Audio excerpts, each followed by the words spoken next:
Hey. Ava, welcome. Hi. Thanks for joining us. Oh my God. Randy, I think do you know Randy? You know Randy from Atlantic? That's your record company? Yes, I do. There you go. Well, thanks for joining the call. We really appreciate it, and congratulations on the success. Thank you. Just a quick, blush over who's on this call. Before Sweet But Psycho went top 10 on the pop chart, it was a #1 Billboard dance chart single, and everybody on this call contributed to that. Oh, thank you. And, when we heard this record right away, we thought it was something, and the community chimed in. And not only was it #1, but it went #1 very quickly. And historically, for new artists, it doesn't move that quickly. So, we couldn't be happier to have you on the call. We couldn't be happier to listen to your music. So I was just doing a little background, which I normally do. I spoke to Ray's, who gave me a lot of insight. And, this particular single, of course, while you may be a new artist to a lot of people, I'm to understand you've been doing this since you were a little girl.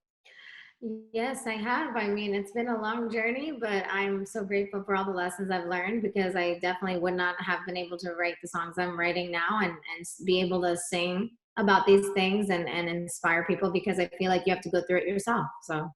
Right. Well, at the end of the day, the things that I appreciate the most are the things I work hardest for.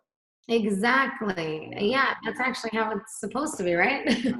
I can maybe I can collaborate on your new song, but Oh my God. not. Yes. Maybe not. I'm just nobody wants me to do that. Oh my God, stop.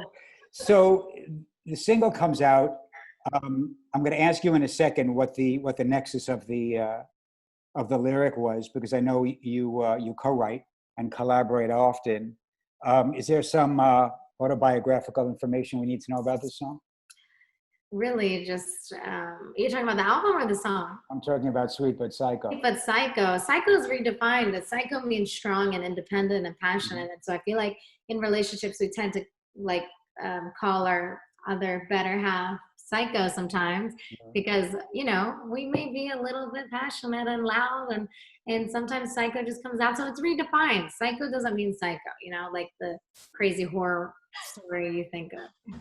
And that also is, I think it ties into the name of your debut album, isn't it? Yes. So, Sweet But Psycho, 1 billion views, 2.5 billion streams. It's #1 in 21 countries. That's insane. And had this record not, after years of you working at your craft, is it true that you were going to basically get out of the music business and choose another career? Yeah. It had been over 15 years, 10 to 15 years really. Since I was 8 years old, I moved around a lot with my family. I had the support of my family, but it was just really hard and it was a lot of pressure. And I feel like years and years went by that I wasn't given a chance at all. So when I met Circuit, the executive producer of the album, he really helped me sing what I wanted to sing about and be who I want to be. So it's interesting. You travel from city to city. Your parents are from Albania, which apparently now is a hotbed for pop artists in the States and throughout, with Dua Lipa and BB Rexa and Rita Ora. There's whatever you guys are drinking there, keep drinking it. The Kool-Aid is working. Oh my God! But you. So you travel from city to city, I know, with your mom and then with your brother.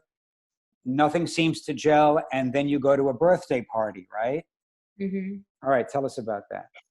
So I went to a birthday party. It was Circuit's birthday, but I didn't know. I was just hanging out with friends. My girlfriend's like, "Oh, let's go hang out." I'm like, "Okay." And so, of course, everyone's like, "Someone's singing Happy Birthday." My girlfriend's like, "She sings," and I'm like, "Oh no!" It's like that moment where you don't want to sing for someone, don't even know these people.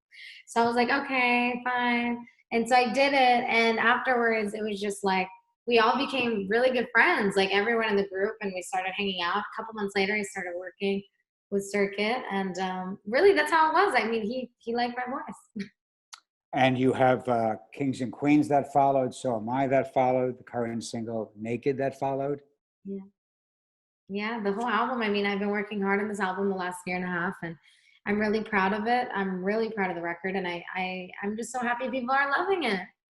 You know, when I was speaking to your publicist yesterday, by the way, I ambushed her on the call. She wasn't expecting the call. Oh, I tend to do that, as you'll see from this interview. I had asked her, Sherry, I'm referring to. I had asked her. I said, so what can you tell us about Ava that we don't know? What can you tell us that's not in the bio? Which, by the way, is very well written, obviously. thank you. And the first thing she said was, "She's so nice."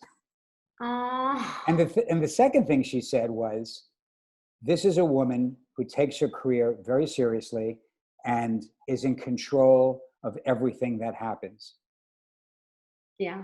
We've all dealt with artists that think maybe the world owes them a debt of gratitude in some way, right? And we Yeah. also have worked with artists who are inordinately grateful for their career. You seem to be the latter, not the former. And then we also discussed the way that you manifest, which I find very interesting because I do it too. I believe that if you can see it in your head and if you can dream it, you can pursue it. Yeah. I heard years ago that we move toward what we look toward. Oh, wow. That's so true. Two runners that are competing, or whether it's it's a 200 or whether it's a 26-mile marathon. Historically, runners who run track, if there are two, if one looks at the other, the one who looks over loses the race. Oh, wow. Yeah. Yeah, it's about focus. It's about Focus. focus. And so your early goings, music was part of your life. I read that your mom was an opera singer. Yeah. So was mine, which made her really, when my mother yelled at me because she was an opera singer, she really yelled at me. Oh my God. It was rather powerful, and you didn't cross this woman. But interestingly enough, also, because the entertainment business is such a volatile business, and a lot of people think it's it's second only to prostitution. That Literally. historically don't support that industry. They're afraid that their children will be terribly disappointed. Of course. And I was.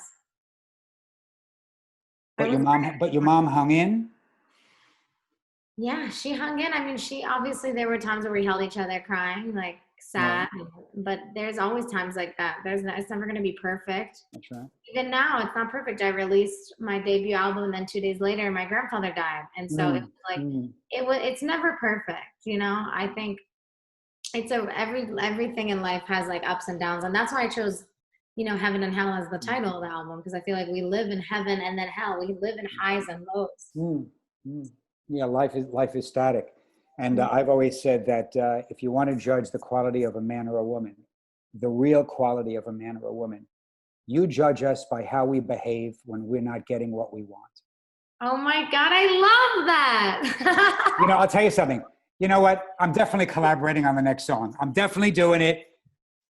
Everybody's a witness. But the reason I say that is that don't judge me when I win the lottery. When I win the lottery, life is rosy. What won't I do for you? But how do I behave with myself? How do I behave with others around me when I believe my life is falling apart? Oh, Right? Now, my life may not be falling apart to observers, but to me it is, right? wow. So I think the strongest songwriters are the ones who are able to take probably the adversity, correct me if I'm wrong, more so than the wins, to heart when they put pen to paper and they write a lyric. Yeah. Yeah. Yeah. That's what suffering does. And the ones that turn to other things instead of dealing with the issues, deal with the issues. So your mom never giving up and encouraging you when things weren't going great is the test of your mom and your dad. I also read that both your parents were immigrants. They came here not being able to speak any English. Yeah. They each had 3 jobs apiece. They came to the States for that reason alone. I mean, my dad always had a dream to come to America. I mean, he would not stop. It was crazy because when they left, they fled Albania. It was very dangerous to leave Albania. I mean, they would kill families if they got caught.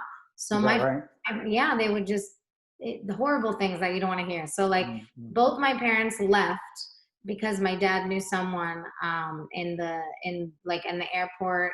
And he said, you know, this is your chance. And my mom was actually on the beach when my dad asked, hey, we got to go now.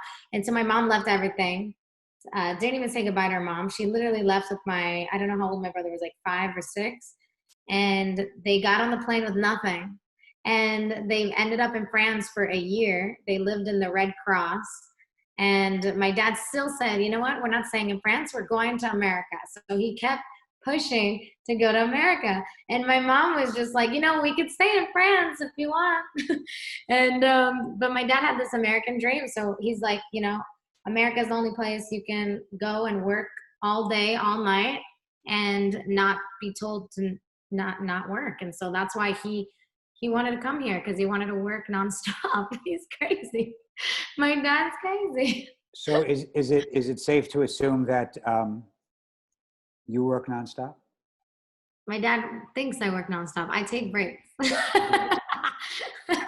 Well, you know, we learn so much from our parents. You know, I think we learn the good from the parents, and we learn the challenging from our parents. Definitely, it's good to take breaks, and I think that's one thing I'm teaching my parents. Like, it's okay to enjoy yourself and relax. I think that's the mentality they had since they were young. You know, to work a lot and to provide. So it's nice for them to see, you know, what I've accomplished, and to see that, you know, you can enjoy a little bit too. Do you mind if I ask you, in your bio, it says that your parents had 3 jobs apiece.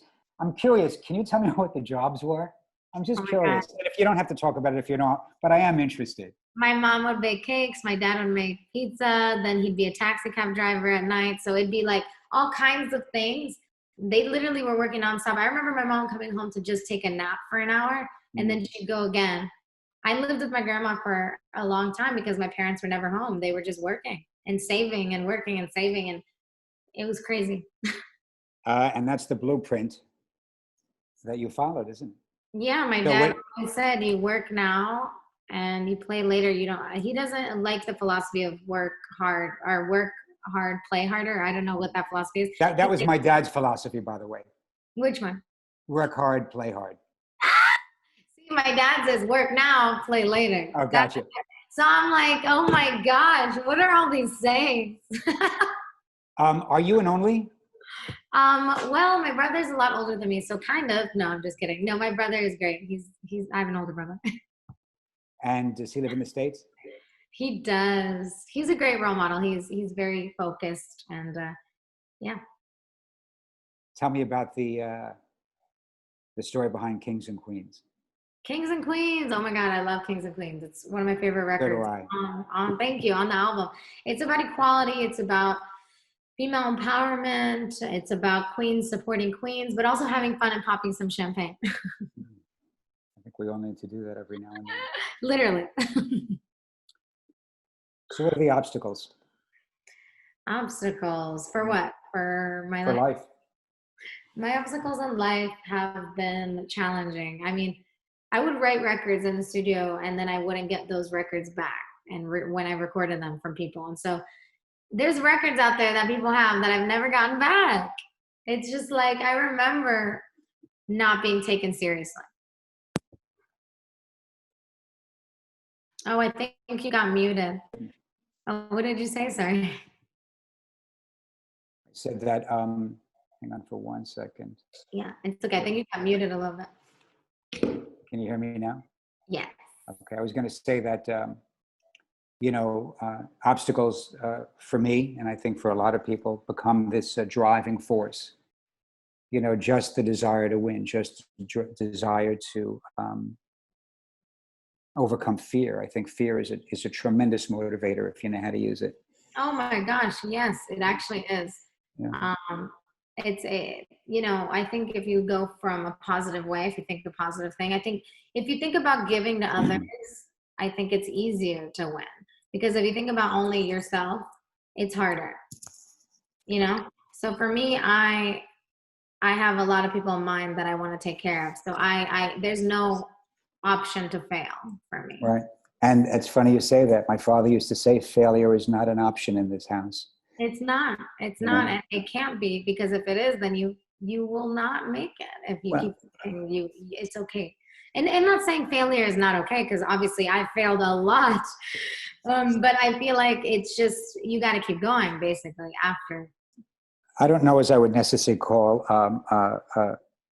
things not happening the way we want as failures. Yeah. I think that, sometimes that maybe, we're a little tough on each other. But what I do think is that these challenges, it makes you stronger. I mean, everybody on this call has had their wins and they've had their challenges.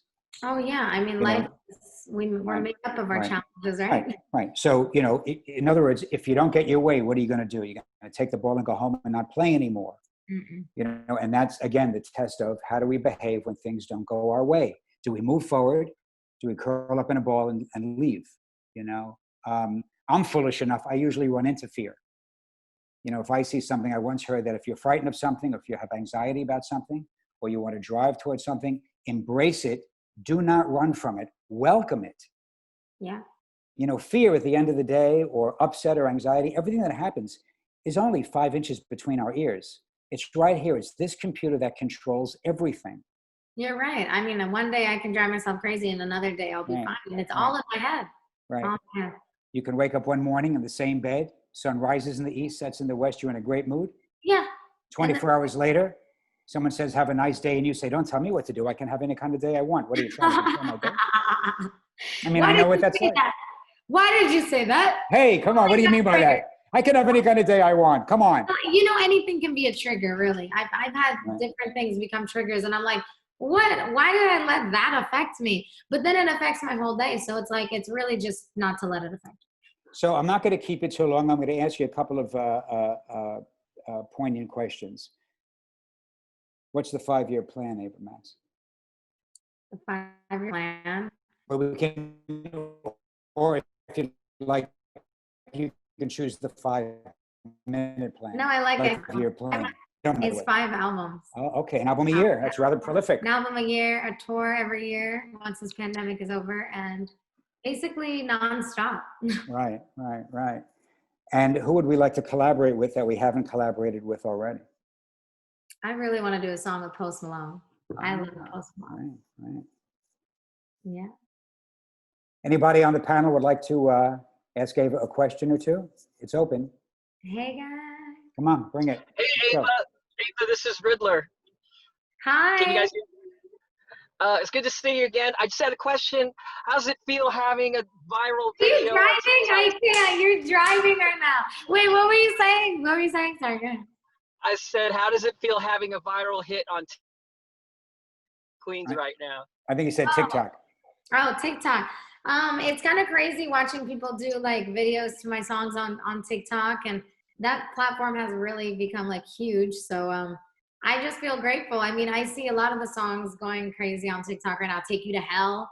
My dad just sent me some videos being made to Take You to Hell. That's really, really cool. I don't know. I'm just really happy about it. Do you have any plans of doing your own videos to it now? No, I've done a few. So a question that I was specifically told not to ask you, I'm going to ask you. May I? Okay, I might turn this off though. I'm just kidding. Listen. I'm just kidding. I'm kidding. You wouldn't be the first person who turned me off. Don't worry about it. I'm used to it. I'm just kidding. I'm not a dick. I've been thrown out of places. I've actually thrown up in places too. But that's a whole other story. So I was told not to ask you about the wigs, but I have to ask you about the hairpiece or the pieces that you use, because it's part of your. Oh, this is my hair. I only wear wigs when I do photo shoots or like music videos, because I don't like to burn my hair. You know those hot tools? I don't know. Not really, but maybe some people on the call would. You know the thing that burns hair? Are you talking about the crimper? The hot irons. The hot iron. But yeah, this is my hair. I bleach my roots every 4 weeks. Right. It's actually time to bleach my roots. Okay, I was going to say that's a little too much information, but we like that. Okay. No. You want to know? I want to know. Come on, let's go. We're open. Let's go. Look. Can you lean closer to the camera? Can I tell you? You really do need to bleach your hair again. I'm just saying. I kind of like it. It's a little rock and roll. It really is.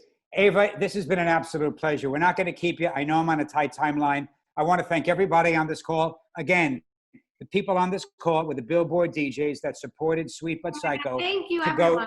go #1 before anybody in America knew a Sweet, a Psycho, or really an Ava Max. God bless you. Thank you, guys. Thank you for all the support. And yes, this is my real hair. Okay, here we go. A nice way to wrap it up. And this is mine too. Yes. All right. Yes. God bless you all. Thank you so much. Randy, thanks for putting this together. Randy, thank you for thanking Sherry. Gordon, I know, is on the call.